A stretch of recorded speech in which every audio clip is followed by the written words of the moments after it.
कि उन्होंने भी इस आंदोलन को आगे बढ़ाने का काम किया। सबसे पहले तो मैं वो घोषणा पत्र जो है वो पढ़ूंगा और आपसे निवेदन करूंगा कि इस घोषणा पत्र को आप गांव-गांव तक पहुंचाने का काम करेंगे। घोषणा पत्र पढ़ने के बाद मैं अपनी दिल की बात आपके सामने रखूंगा। तो हमारी पहला संकल्प है, ये एफिडेविट है जो हम कहेंगे उसको करके दिखाएंगे कि सभी के लिए फ्री शिक्षा और सभी के लिए फ्री इलाज, सभी टेस्ट फ्री, चाहे प्रोफेशनल एजुकेशन हो, चाहे एकेडमिक एजुकेशन हो, चाहे टेक्निकल एजुकेशन हो। पैसे की कमी के कारण किसी नौजवान के सपने टूट ना जाएं, इसलिए सभी के लिए मुफ्त शिक्षा। और पैसे की कमी के कारण किसी का अपना उनसे दूर ना चला जाए, बेहतर इलाज ना मिलने के कारण, इसलिए सबके लिए फ्री इलाज और free test. Azad Samaj party की सरकार बनने पे ये दिया जाएगा। दूसरा, सभी प्रकार के कृषि ऋण जो है वो माफ किए जाएंगे। खाद और बीज सभी किसानों को फ्री दी जाएगी। कृषि में उपयोग होने वाले उपकरणों की खरीद पर 30% सब्सिडी। हर गांव-गांव न्याय पंचायत में कृषि मंडियां बनेगी। सरकार बनने के 30 दिनों के भीतर यह राज्य छुट्टा पशु मुक्त होगा। पशु बाजार को बढ़ावा देकर, यानी एक बाजार से दूसरे बाजार या स्थान या एक राज्य से दूसरे राज्य तक ले जाने की कोई पाबंदी नहीं रहेगी। ये किसानों के लिए है, किसानों की बुनियादी समस्याओं को और उनकी आय दोगुनी करने के लिए। वैसी आय नहीं जैसे प्राइम मिनिस्टर ने फर्जी आय की बात की थी। आय की जगह उनका खर्चा दुगना हो गया। मैं युवा होने के नाते युवाओं के दर्द को समझता हूं और मैं आपसे एक युवा होने के नाते वादा करता हूं कि 20% युवाओं को जो प्रदेश के हैं उनको सरकारी नौकरी देने का काम हम लोग करेंगे। 80 लाख युवाओं को रोजगार के अवसर देंगे। समूह ग और घ की संविदा की कर्मियों की जो नियुक्तियां है,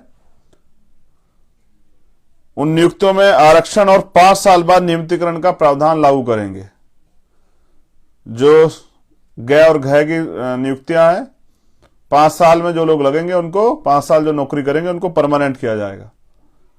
और ये इसलिए हमने रखा क्योंकि 69 शिक्षक भर्ती के बच्चों का मामला हमने देखा और उससे अलग भी पूरे देश में बेरोजगारी का आलम इन धनतंत्र वाली राजनेताओं को पार्टियों को नहीं दिखाई देता कि बेरोजगार सुसाइड कर रहा है।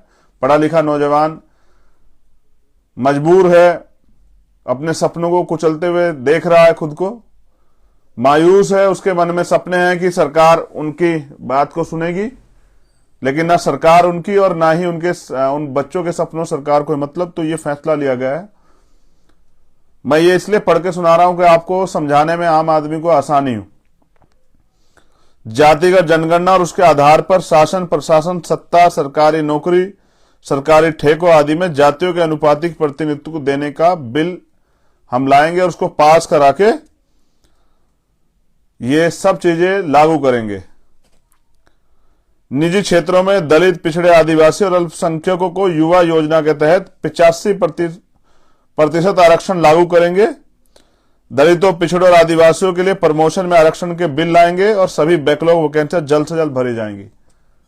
और यही मेरी सबसे बड़ी लड़ाई है कि जिस तरह से प्रमोशन में रिजर्वेशन का ये खत्म किया गया और खून के आंसू रोए हमारे अधिकारी कर्मचारियों ने, और एससी जैसी पोस्ट पर बैठा हमारा अधिकारी जो है वो जेई बन गया, एसडीओ बन गया, इस तरह की जो है हालात बनी। तो मैं समझता हूं अब रोने से काम नहीं चलेगा, अपनी लड़ाई को मजबूत करना पड़ेगा। तो 85% बहुजन समाज के लोगों से मेरी मांग है कि अंधविश्वास, पाखंडवाद पर आधारित कुछ भी हमने नहीं रखा है। हमारा एक ही संकल्प है, बहुजन हिताय बहुजन सुखाय। और एससी, एसटी, ओबीसी, माइनॉरिटी करो विचार, कब तक सहोगे अत्याचार। एक योजना है हमारी बेटी योजना के तहत 18 से 25 वर्ष की जो महिलाएं हैं, चाहे वो दलित समाज की हो, पिछड़े समाज की हो, आदिवासी और चाहे वो अल्पसंख्यक वर्ग की बेटियां हो, उनको पढ़ने के लिए सालाना 18,000 रुपए दिए जाएंगे। एक योजना हमारी आएगी बहन योजना, उसके द्वारा 26 से लेकर 50 वर्ष की बहनों को सालाना 6 गैस सिलेंडर मुफ्त तथा 12,000 रुपए दिए जाएंगे। और जो इनसे ऊपर हैं, माँ जो है, उन माँ उनका नाम, उस योजना का नाम माँ ही है। उस योजना के तहत इन वर्ग की महिलाओं को सालाना 18,000 रुपए दिए जाएंगे।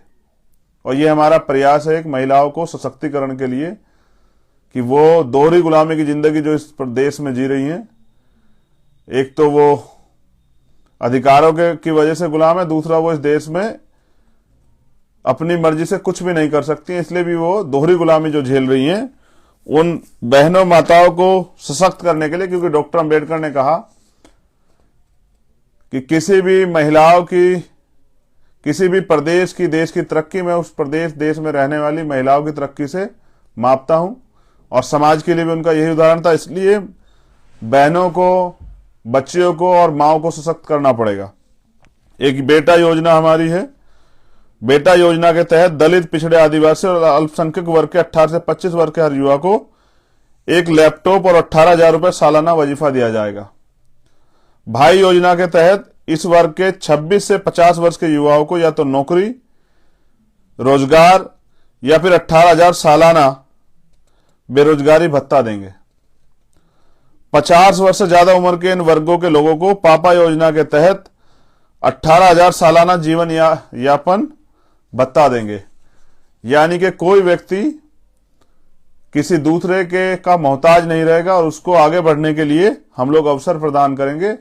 स्पेशली जो 26 से 50 वर्ष के नौजवान रहेंगे, उन लोगों को जो तैयार हो गए अपने परिवार का खर्चा उठाने के लिए और अपने परिवार को विकास की मुख्य धारा जोड़ने के लिए और अपने परिवार के सपने पूरा करने के लिए। 350 यूनिट तक बिजली गरीब एवं मध्य वर्ग के लोगों को महीने की घरेलू बिजली एवं किसानों को सिंचाई के लिए बिजली का बकाया माफ एवं भविष्य में मुफ्त करेंगे। इन वर्गों के लोगों के ऊपर बिजली और पानी का सभी बकाया बिलों को पहले ही कैबिनेट मीटिंग में हम माफ कर देंगे। ये हमारा फैसला है कि घरेलू बिजली 350 यूनिट हम लोग फ्री देंगे और किसानों के लिए जो बिजली का बकाया उसको हम लोग माफ करेंगे और भविष्य में किसानों को आय दुगनी हो उनकी, इसलिए उनके लिए बिजली जो है हम लोग सिंचाई के लिए मुफ्त करेंगे। और इनसे अलग भी जो लोग हैं जिन पे जो बिजली का और पानी का बकाया बिल है वो उसको हम लोग खत्म करेंगे, क्योंकि सरकार ने साजिश करके जो है ना गरीबों को लूटने के लिए इनके ऊपर जबरदस्ती इतना बड़ा बिल जो है वो लाद दिया है। छोटे और मध्यम वर्ग के व्यापारियों की मदद करने के लिए ग्रामीण स्तर से लेकर शहरी तथा सरकारी व्यापार केंद्र स्थापित किए जाएंगे। शहरों के अंदर मॉल खोलने पर प्रतिबंध लगाएंगे। स्टेट जीएसटी की दर को 3% इन वर्गों के लिए व्यापारिक छूट दी जाएगी और डीजल और पेट्रोल के दाम यूपी में सबसे सस्ते होंगे।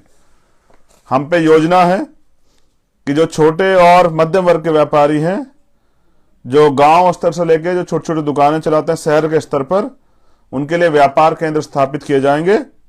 और जो मॉल, छोटे व्यापारियों की हत्या करने के लिए जो मॉल सिस्टम खड़ा किया गया है और छोटे व्यापारी जो बेबस हो गए हैं, अपना परिवार भी नहीं चला पा रहे हैं, उनके ऊपर जो ये मॉल की वजह से जो उनका नुकसान हो रहा है, तो मॉलों को शहर के अंदर प्रतिबंध करेंगे। जीएसटी की दर में 3% की छूट करेंगे, जिसके और डीजल और पेट्रोल के दाम यूपी में सबसे सस्ते होंगे। ये मेरा आपसे वादा है। हर मंडल में बहुजन समाज के महापुरुषों के नाम पर एक एक विश्वविद्यालय और अस्पताल खोले जाएंगे, जिससे वो महापुरुष भी जिंदा रहे, उनकी विचारधारा भी जिंदा रहे और आम जनहित में वो विश्वविद्यालय गरीबों के, शोषितों के, वंचितों के पढ़ने काम आए और उन अस्पतालों में गरीबों का इलाज हो पाए। पिछड़ा और अति पिछड़ा की जो सामाजिक न्याय रिपोर्ट है वो लागू करेंगे एवं सच्चर कमेटी की रिपोर्ट लागू कर मुसलमानों के लिए आरक्षण की व्यवस्था करेंगे। ये मेरा वादा है कि जो पिछड़ा समाज है, अति पिछड़ा समाज है, उनके लिए सामाजिक न्याय की रिपोर्ट को लागू करेंगे एवं सच्चर कमेटी की रिपोर्ट लागू कर मुसलमानों के लिए आरक्षण की व्यवस्था करेंगे।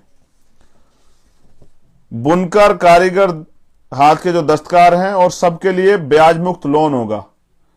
किसान क्रेडिट कार्ड की तरह बीसीसी बुनकर क्रेडिट कार्ड बनेगा। इन सब के क्रय विक्रय सुविधाओं के लिए मंडियों की व्यवस्था सरकार करेगी और मैं समझता हूं जिस देश में के प्रधानमंत्री की सुरक्षा में 1,62,00,000 रुपए रोजाना खर्च होते हो, वो पैसा आम जनता की भलाई में लगना चाहिए। जो नेताओं के ऊपर खर्च होता है पैसा, जिस तरह से उनको सुविधाएं मिलती हैं इलाज के लिए, ट्रैवल के लिए, ऐसे आम आदमी को भी मिलनी चाहिए। और क्योंकि लोकतंत्र सबको बराबरी का अधिकार देता है और संविधान भी, तो कब तक जो है उत्तर प्रदेश और देश की आम जनता जो है भ्रष्ट नेताओं के भरोसे वो हमेशा वोट करती रहेगी और चुनाव के बाद खुद को ठगा महसूस करके पछताती रहेगी। अति पिछड़ा और अल्पसंख्यक पिछड़ी बिरादरियों के लिए अलग से अधिनियम बनाए जाएंगे। मछुआरों को प्राथमिकता के आधार पर जो मछली पकड़ने का काम करते हैं, ग्राम सभा के तालाबों, पोखरों और झीलों और नदियों में पट्टा दिया जाएगा। मत्स्य उद्योग जैसे कृषि आधारित लघु उद्योग को बढ़ावा देने के लिए अलग से व्यवस्था की जाएगी। सरकार बनने पर मॉब लिंचिंग अधिनियम बनाया जाएगा। रिटायर्ड जजों का एक स्वतंत्र आयोग बनाया जाएगा, क्योंकि बड़े पैमाने पे प्रदेश में और देश में मॉब लिंचिंग के नाम पर वंचित वर्ग के लोगों की हत्याएं की जाती हैं और कोई उफ तक नहीं कहता। मैं समझता हूं इस पे मॉब लिंचिंग पे एक कानून बनना चाहिए और मॉब लिंचिंग करने वालों को सख्त से सख्त सजा जो है उस कानून के दायरे में रहकर मिलेगी। समूह ग और घ की सभी नियुक्तियां संविदा और ठेकेदारी प्रथा खत्म कर अस्थायी नियुक्ति जो है की जाएगी, क्योंकि इसके नाम पे ठेकेदारी और संविदा के नाम पे गरीबों का खून जो है वो चूसा जा रहा है और उनको जिस तरह से मरने के लिए छोड़ दिया गया है। मैंने ये फैसला इसलिए लिया क्योंकि मैं गया था नोएडा और वहां पर सफाई कर्मचारी काम करने वाले हमारे समाज के, बहुजन समाज के भाइयों की सीवर में जाने से डेथ हुई थी। संविदा और ठेकेदारी सभी सफाई कर्मचारियों को नियमित किया जाएगा, पहली कैबिनेट में ही। दूसरा, सीवर लाइन के अंदर सफाई करते हुए सफाई कर्मचारी की मृत्यु होने पर शहीद का दर्जा दिया जाएगा।